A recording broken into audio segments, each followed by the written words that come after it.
Most people work incredibly hard. They save what they can, they struggle, they hope for a better future. And yet, only a tiny fraction of people ever build real, lasting wealth. And it's not because they're lazy, and it's definitely not just bad luck. It's because there's this battle happening on two fronts: the system we're all living in, and, believe it or not, the way our own brains are wired. So let's break that down. Does this sound familiar to you? You're doing everything you're supposed to. You're working hard, you're putting money aside, but that goal of real financial freedom just feels like it keeps moving further and further away. Well, you are not alone.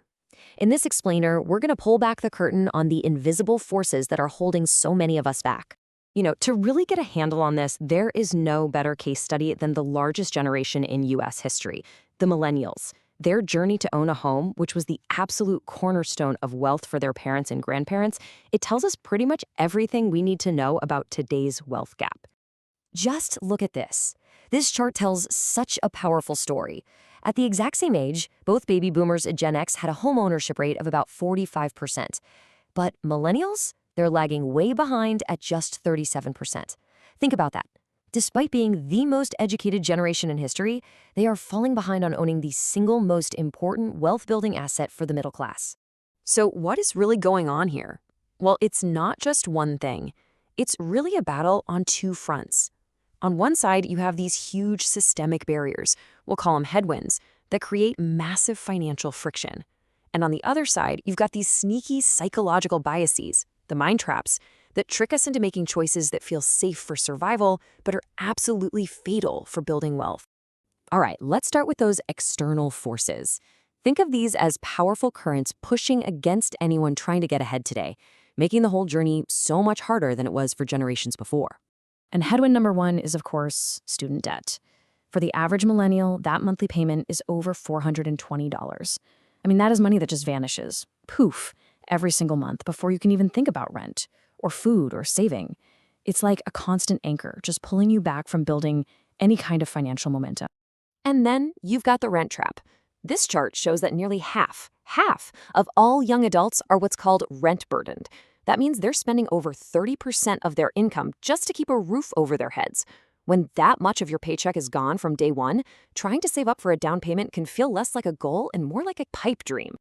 And here's the crucial part: the psychological toll this takes.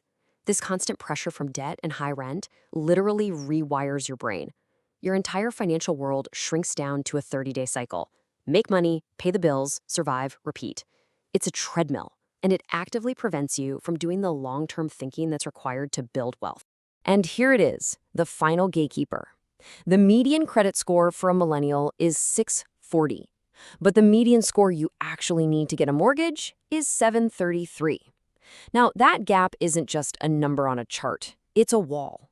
It is the system basically saying, hey, even if you manage to scrape together the money, sorry, the door to ownership is still locked. Okay, so we can agree the system is tough, but that's only half the story. Now we've got to look inward, at our own psychology. We are all wired with these mental shortcuts, these mind traps, that are great for day-to-day survival, but they can be absolutely devastating when it comes to building wealth. This slide right here, it captures the biggest mind trap of all, the comfort zone. A predictable salary feels safe, right? Putting money into a savings account feels responsible. It's all about certainty. But here's the thing. Real wealth is not built on certainty. It's built on things like ownership and equity and embracing a little bit of calculated uncertainty. Wealth lives outside of that comfort zone. And this leads to another powerful mind trap called loss aversion. Psychologically, the pain of losing $100 feels about twice as strong as the pleasure of gaining $100. This intense fear of losing makes us play defense with our money. We hide it in savings accounts with tiny returns, and we avoid investing, protecting it so much that it never, ever gets a chance to actually grow. And finally, just a simple lack of knowledge creates its own mind trap. Look at these numbers from people who want to buy a home. More than half think they can't afford a down payment. 40% think you need to put down 20% or more. And hardly anyone knows that you can often buy a home with less than 5% down, or that assistance programs even exist.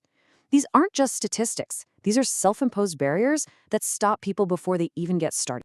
So last but not least, we have to talk about the most powerful and often invisible factor of all, the head start. Wealth isn't just built from scratch. For a lot of people, it's inherited, creating these advantages that just compound over generations. Now this is just staggering. If your parents were renters, your chance of becoming a homeowner is about 14%. But if your parents owned a home, that chance more than doubles to almost 32%. This shows that homeownership isn't just an asset. It's a trait that gets passed down, creating either a cycle of wealth or a cycle of renting. And this chart, wow, it reveals the true depth of that head start. The data shows these enormous gaps in parental wealth across racial lines. The median for white parents is just orders of magnitude higher than for Hispanic and Black parents. This isn't just a gap. It's proof that the starting line for building wealth is in a vastly different place depending on who you are. So what does all this mean? It means the old advice to just work harder is broken. It's incomplete. Hard work is great for paying the bills, but it doesn't build wealth by itself. The real challenge, the real secret, is crossing this invisible line from being a provider of labor to becoming an owner of assets. So the crucial takeaway is this. Building wealth isn't some big secret, it's a strategy. First, you have to understand the headwinds and the mind traps that we've been talking about.